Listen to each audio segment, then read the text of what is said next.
fall hunting season is closing fast. That means the whitetail rut is about to heat up. With that in mind, you're not going to want to miss this episode. I'm joined by Michael Lee from the Backwoods Life TV show. Michael's harvested more whitetails than most of us have seen, so listen up. I want to give a quick shout out to Kootenai Elk Hunting, a group of enthusiastic BC hunters based out of the Kootenays. They share a lot of cool hunting stories and pictures, so go check them out. They can be found on Facebook. Simply search their name and be sure to click that like button too. They also have some cool gear on there as well, and with Christmas coming up, they make a great stocking stuffer for the hunter or hunters in your household. Also, Hunters for BC. I don't have to say much about this great group of guys and gals. Their actions speak louder than words. What I do have to say is, if you're not a member yet, turn this off and sign up.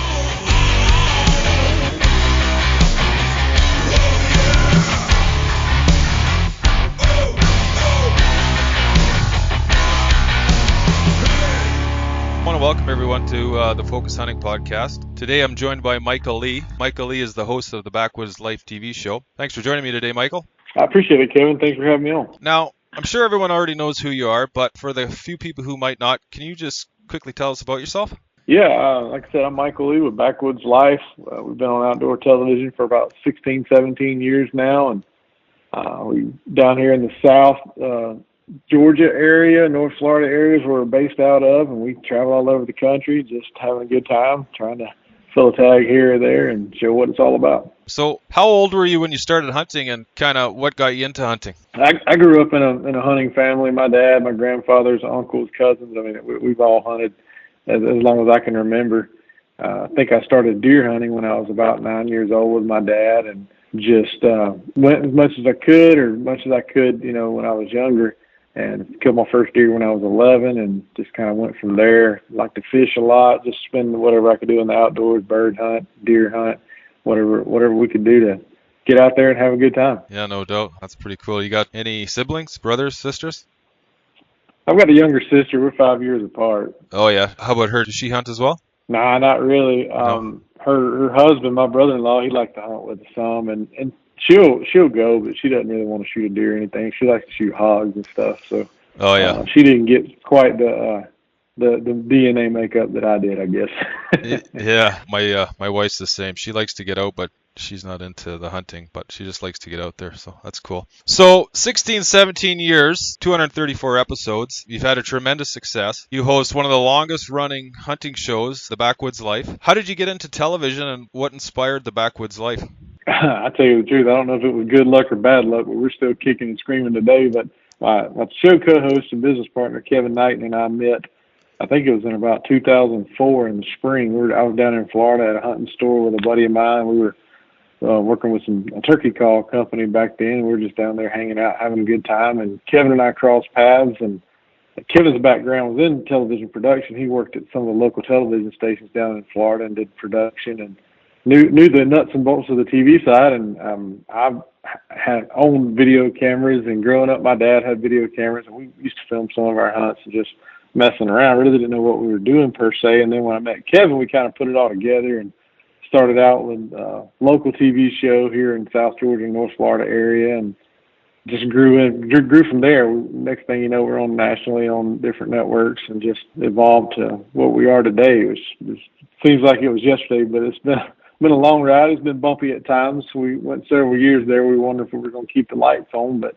we kept getting blessed with not necessarily what we may have wanted, but what we needed to get down the road, and here we are still going today. Incredible journey for you guys. So over the time you guys have been in television, what changes have you seen in the hunting industry? You know, give me the kind of good and the bad.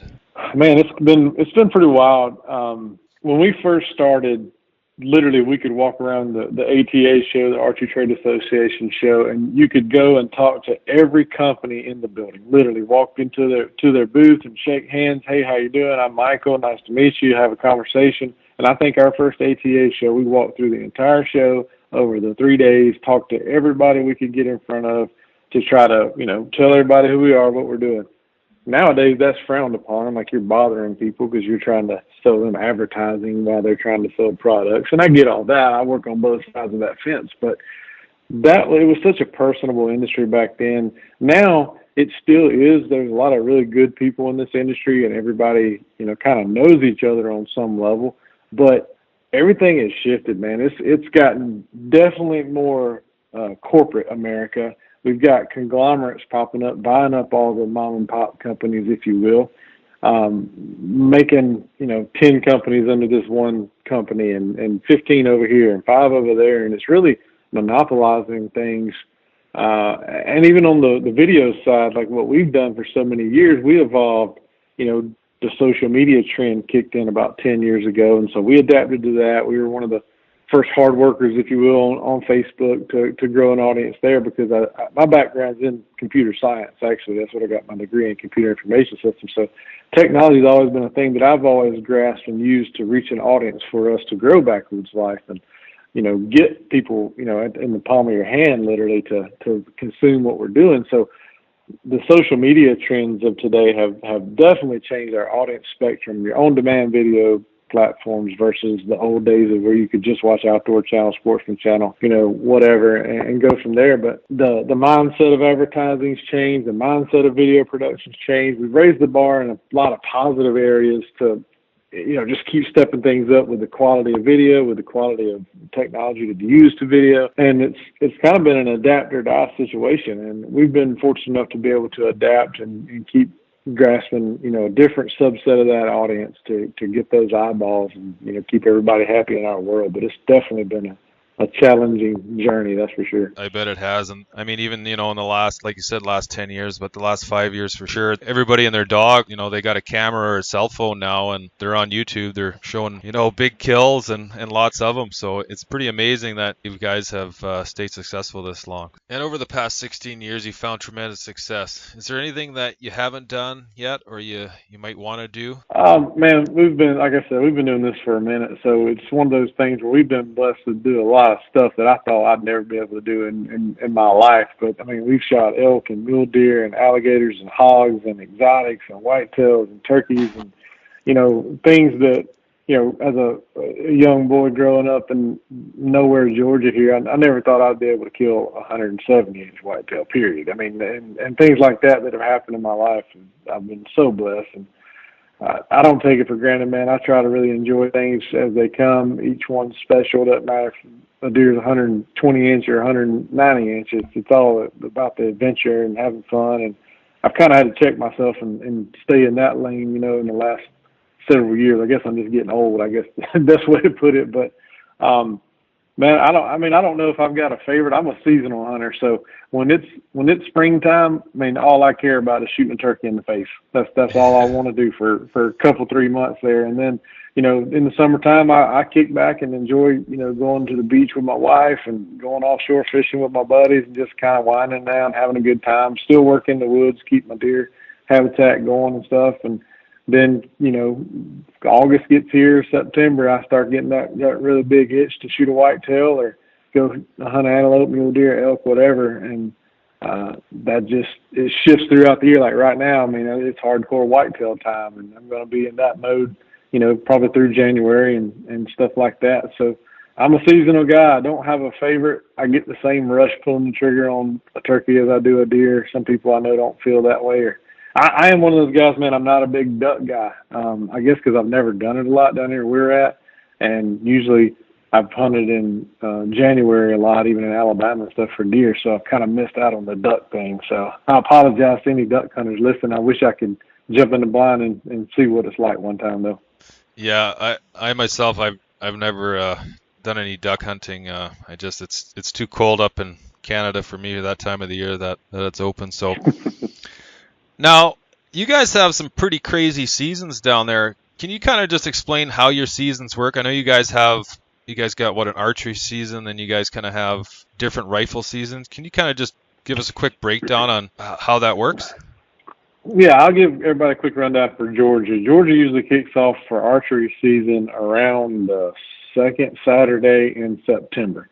And it's hot as crap, and I usually don't go, to be honest with you, unless I just have a deer patterned to the T and the wind's right and I'm not going to die in 90 degrees. So that's usually early bow season, but it starts around that first or second Saturday in September.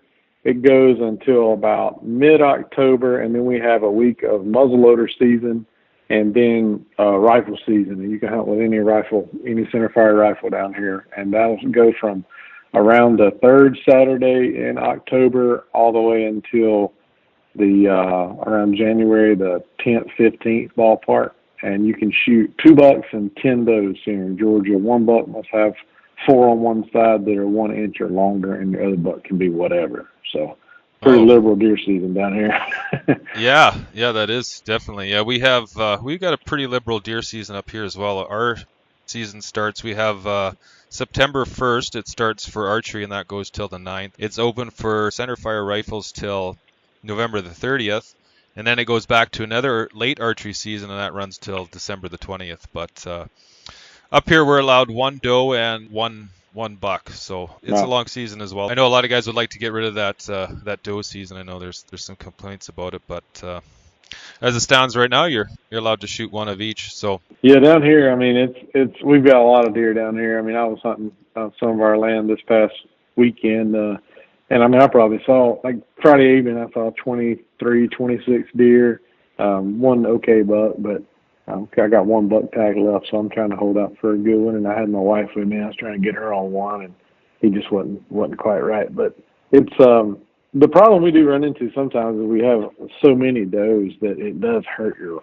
rut on some level. Can we talk about that a little bit? Deer management, buck to doe ratio, how the buck to doe ratio affects the rut and deer management. I know up here, like I said, up here we've got a lot of guys impartial to the fact we can shoot whitetail does. I know a lot of guys would like to see us get rid of that, and then there's also guys that say, well, if we don't manage the does, the whitetail numbers might increase too much, and then that's going to have an effect on the mule deer, and then up here the mule deer are struggling. So and up here we can hunt so many species of animals, right over the counter. You could get a moose tag, an elk tag, a caribou tag, sheep tag, goat tag, bear tag, deer tags, you name it. And I know down there you guys hunt primarily whitetail deer, and you guys spend a lot of time and dedicate a lot of your efforts into managing deer populations. So not to piss anybody off, but I don't think we up here in BC put as much time and dedicate as much effort into land management and buck to doe ratios as you guys down there. So could you maybe just touch on that quickly? From my experience anyway, hunting all my life, I will say in the areas that we have way more does than we do bucks. So, for example, if you got 5 does for every 1 buck right now, while the does are coming in, the bucks are chasing. He's got a lot of opportunity. He's going around. He finds 1 doe. He's going to run her, find her, court her, defend her until he breeds her, and then he can just hop over and find another one. And that's when you see, I guess the competition is pretty low. So you may see bucks of all ages breeding does down here. And then when you get the more equal buck to doe ratio, so you've got a 2-to-1 where you got 2 does to 1 buck, that's when you may see, 2 or 3 bucks chasing 1 doe. And then that may happen down here, later in the year when you've got the secondary rut kicking in or something like that. But for the most part, the more does you have, the less competition the bucks are going to have with each other to breed that doe, and you're just not going to see a strong rut. I mean, I did see a deer yesterday at noon. It was almost 80 degrees down here. There was a buck running a doe, and he had a smaller buck with him, and then a smaller buck trailing behind after those 3. But it's just one of those things. That's not a often occurrence. And when you have a high competition for does, you're going to see a lot more bucks. And the best time to hunt here is usually later in the rut. Hypothetically, if the rut lasts 3 weeks here. So you see your first deer chase in November the 1st, and usually it's like that 3rd week. That's when a lot of the does are already bred. The bucks are really looking for those remaining does, and that's when it's fun to hunt. That's when you can kill some of the bigger deer. That's when they're, I'll say, more visible is the best way to put it, as long as the weather is good for that. Gotcha. Yeah. One thing, we've all seen on your show is, you guys have had success using numerous methods, from blinds to tree stands. What's your favorite way to hunt deer, and what have you had the most success with, or are they kind of the same?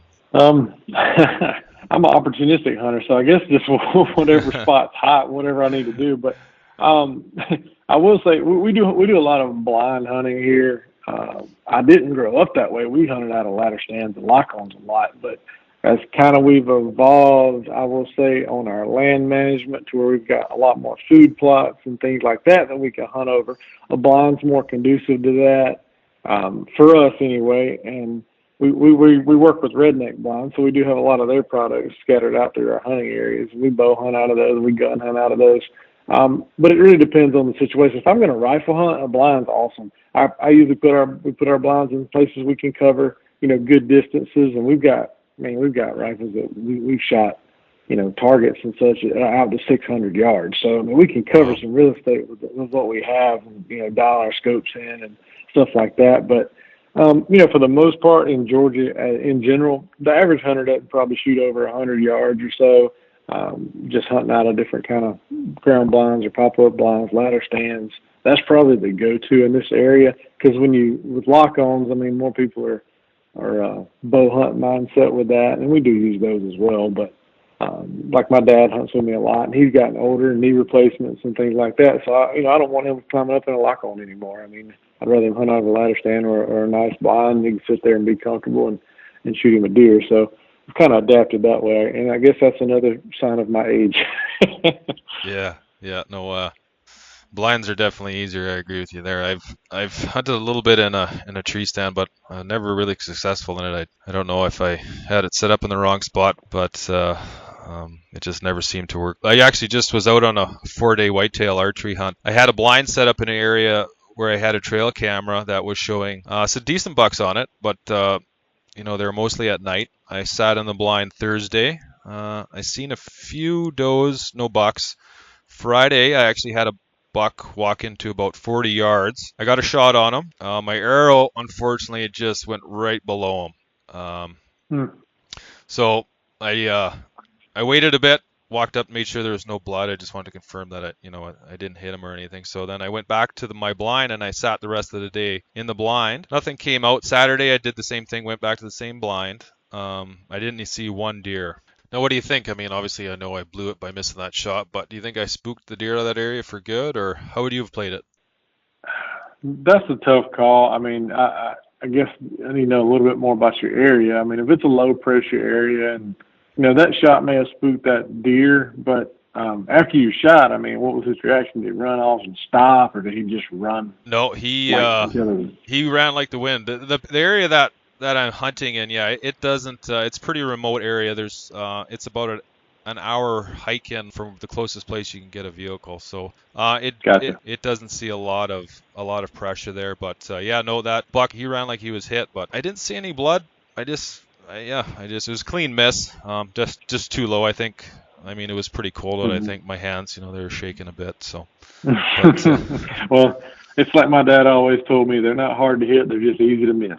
Yeah, I like that. So that was Saturday, but on Sunday, I did end up finding success. But instead of going into my blind, I walked, or I circled around my blind about half a kilometer higher than where my blind was. Now, one thing on this hunt I realized is that, I am not a good whitetail deer hunter. I've had success hunting whitetail deer in the past. When it comes to the things, like calling and rattling, how long to rattle for, when to rattle, stuff like that. Now, I've seen you guys have success, with calling and rattling. With calling, can you give me some pointers on that?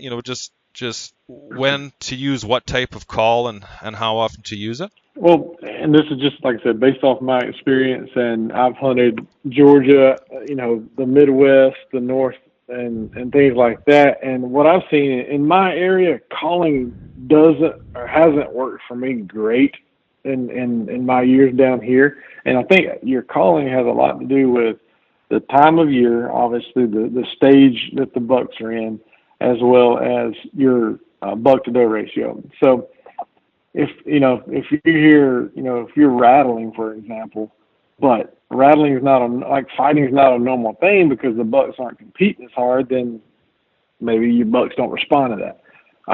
But I would say the most best responses I've had of anything is a snort wheeze. And I only do that when I see a buck. It works better for me if you're actually using a decoy, like a small buck decoy.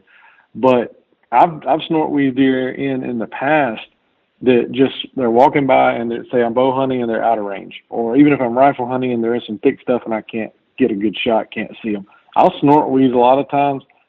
That's worked better for me than anything overall. It seems like bucks respond to it, especially when they're out cruising, when they're by themselves.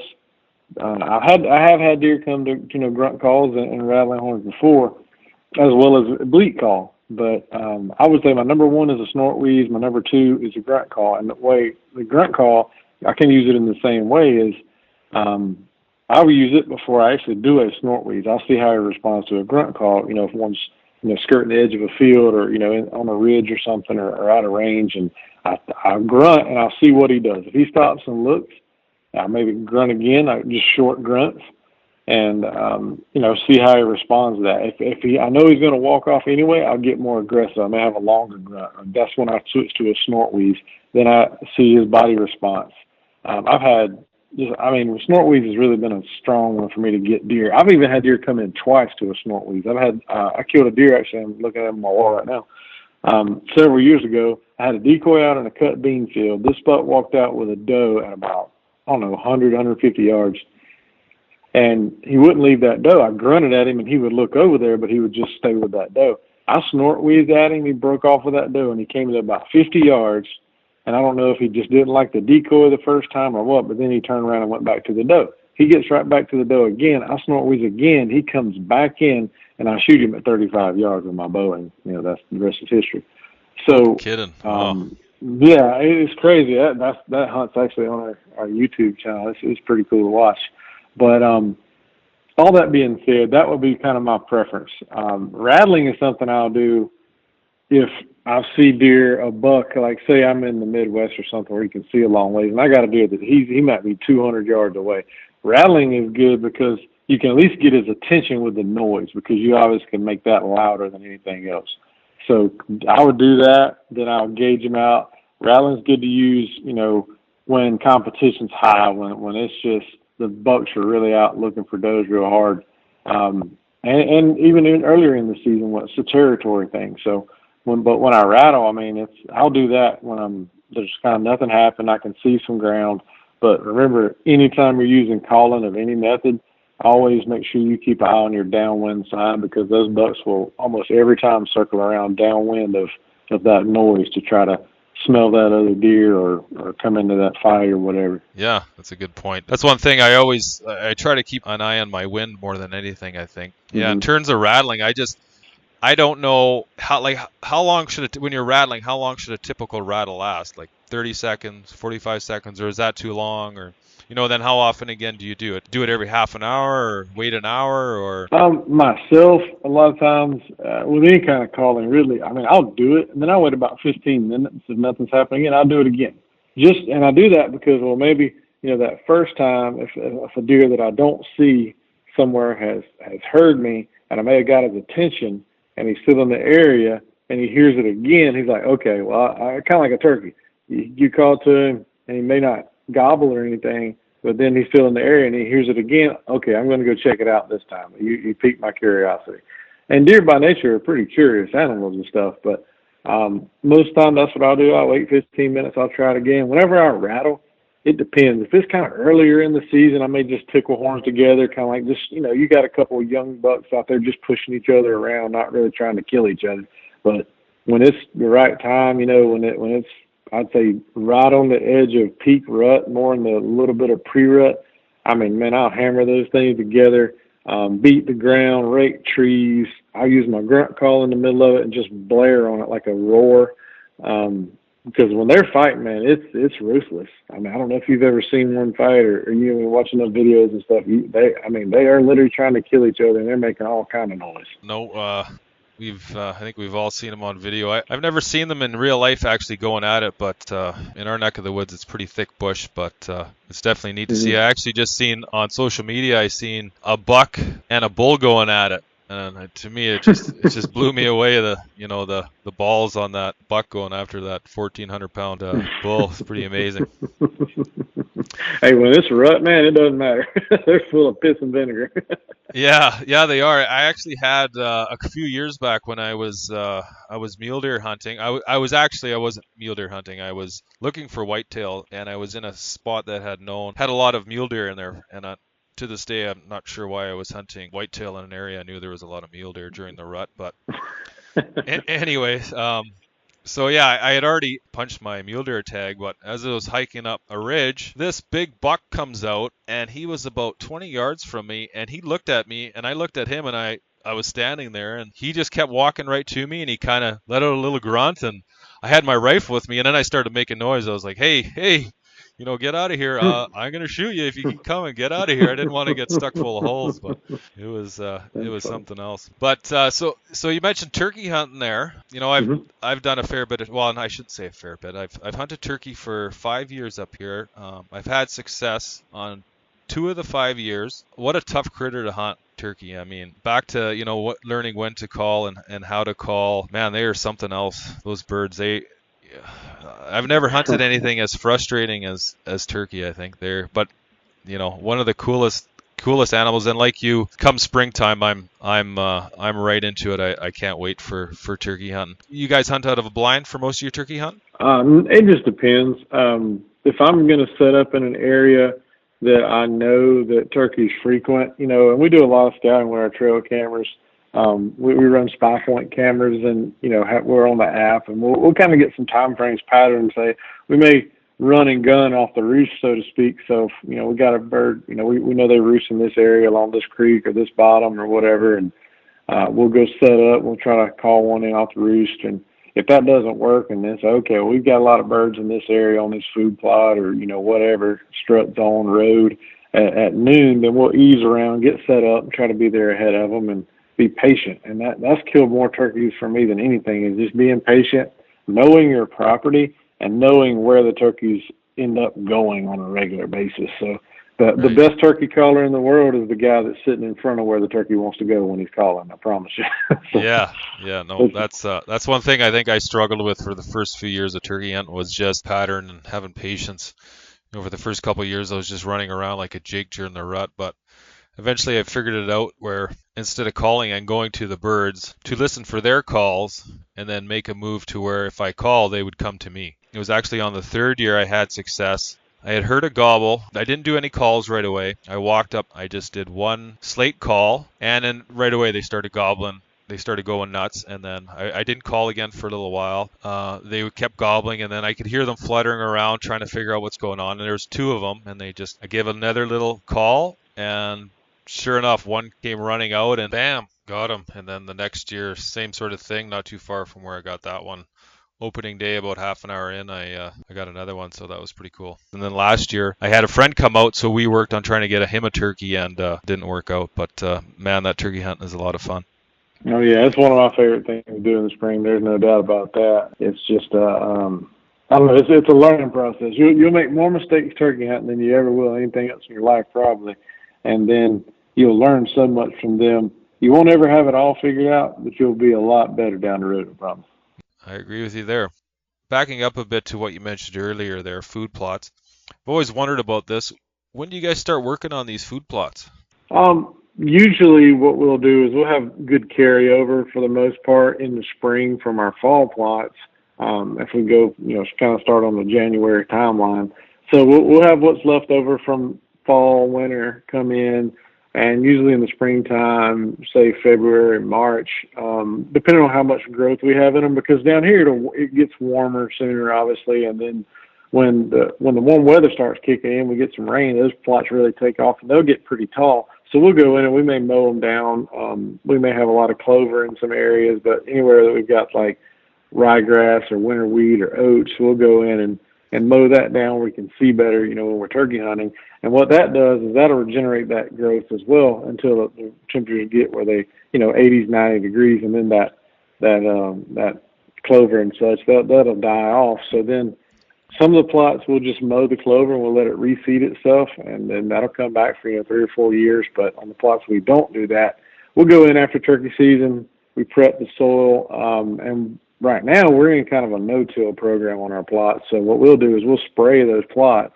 and kill all the weeds, and then they're ready. We'll go in April, late April, May, and we'll plant our summer plots. And we work with Antler King, and one of our favorite things to use is they make a mix called Red Zone.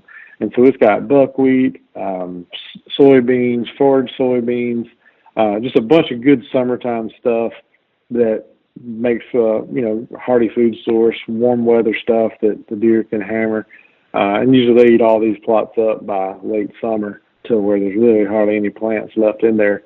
And then we'll go in, we'll spray all that again, and then we'll no-till in our winter crops where we've got, clovers, chicories, turnips, radishes, oats, just brassicas, just different things like that. And we'll usually do that. And we try to do as in September as early as we can, just to watch the weather. Obviously we need rain that time of the year, but not where it's still really hot, because we could have 90 degrees all the way into late September here.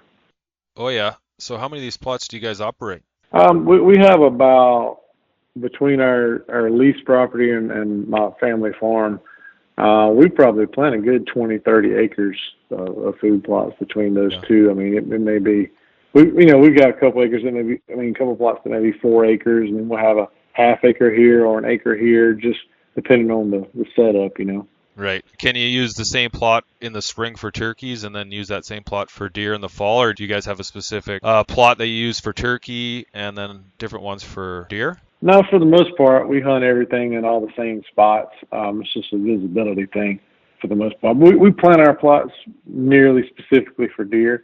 We may plant a couple spots. We plant, it's called chufa down here. It's basically a nut grass.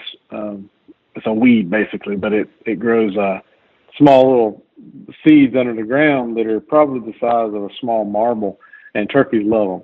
And they grow real well down here, and especially in sandy soil. So we'll plant some of those in some strips here and there in our plots just for the turkeys, but for the most part, we're just planting everything for deer, and the turkeys are byproducts of that because they like the same kind of food with the clovers and, oats and things like that. With your land management area, how many of those deer are you able to make resident? Is that something you kind of try to accomplish? Yeah, I mean, it changes. We've got a good, and we've built it over the years, and it takes a lot of time and a lot of work to build your habitat where you hold deer basically all year. And we do have resident deer, like you're saying, that they stay on our property all the time. We've got some bucks that we've known for years, and then we've got resident does that literally spend their whole life living off that one food plot area, as long as there's good food there. Because our properties are down here really thick. We've got a lot of dense cover. We've got tons of food sources, from acorns to just natural browse. We've got agriculture. We've got food plots. So, I mean, a deer down here, if they starve to death, there's just something's wrong with them, because there's no way that they should ever run out of food. Right. Our winters don't get really hard. We don't have snow. So they've got year-round food. So you'll establish your resident herd, and then during the rut, this time of the year especially, you'll have deer that'll move in you don't know about. We will have some of our bucks that will live on us all summer and into early fall, and then they disappear. And if they're still alive, they'll show back up in December, January, back on the food sources, and like they come back home. So that's a really hard thing to deal with too, because we have some really nice bucks that disappear, and then they show back up late season. And maybe you get a shot at them then. Maybe you get a shot early season, but it just sucks that you're growing that deer that he's going to go somewhere else, and he may be on somebody else's wall. But it's a trade-off. We may get somebody else's deer on our property. So. Yeah, man. There's definitely a lot to it. I think it's a lifetime occupation. So what do you got left coming up for hunts this year? Yeah, I don't know. I may do some doe management. Just depends on what we're seeing on these properties and what we kind of decide what we may need to take out or not. Here in Georgia, I've got one more buck tag. I'm hoping I can knock that down here in the next week or so. If not, then maybe late season. But I'm traveling some more. Headed to Oklahoma next week to hunt my buddy Garrett with Name the Game Outfitters out in Oklahoma.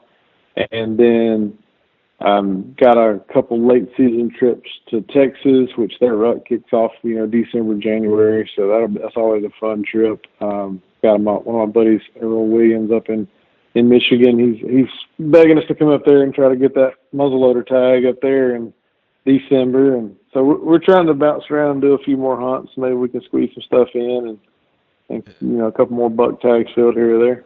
Wow, so still lots of hunting left for you. Is that all whitetail? Yep, everything we got left's whitetail. Wow, so you must have a lot of whitetail on your wall. Well, I'm sitting in my office right now / man cave, and Yeah, I've got about 20 or 30 heads in here. So yeah, I got a few. Yeah. What's your favorite type of mount? It just depends on the deer, honestly. I've kind of got to the point where my wife won't let me get a lot more shoulder mounts because they take up so much space. So Yeah. I've got kind of a size limit going on for the shoulder mounts. But no, they're all cool in their own way. They definitely all are. I said I wouldn't take up too much of your time, so I want to thank you again for coming out. I know you're an extremely busy guy, and I really do appreciate you finding a few minutes in your busy schedule to come on and talk with us today. I usually have a bunch of questions that I always ask everybody, but I think we covered most of them already. So just gonna ask you a couple more. If you could hunt one species for the rest of your life, what would it be? Man, don't do that to me. That's too hard to pick. God, I guess I'll probably go with whitetail. Whitetail, yeah. What about your dream hunt? If you could do any hunt in North America, what would be your dream hunt? I mean, I've been blessed to do just about everything, but I've got one more on my bucket list. I would like to go out west. I've got a lot of points for Wyoming. I would like to go out and just shoot one giant bull elk and be done. Well, if you're ever up to it, let me know, and we'll see if we can line you something up here in British Columbia. That'd be awesome. Yeah. Okay, man. Well, I want to thank you for your time and all your tips and knowledge. One last thing, where can all of us up in Canada find you and follow you? Oh, you can check us out at backwoodslife.com. That's our website. We've got a lot of content on there. We're on every social media platform out there, Facebook, Instagram, Twitter, YouTube. We have our own Roku channel if you guys have Roku up there. Backwoods Life channel is on that. You can see a lot of our stuff on there. And also we're on the Sportsman channel up in Canada. So if you get that, tune in every week on Tuesday nights. You can watch us there. Yeah, you bet. I actually got you guys recording all the time on my PVR, so I'm up to date. Awesome. Appreciate it. Okay, man. Thanks again for your time, and maybe sometime in the future we can get you on again. Sounds great, Kevin. I appreciate your time, man, and it's been a good time. Yeah, thank you very much. We'll talk to you later. All right.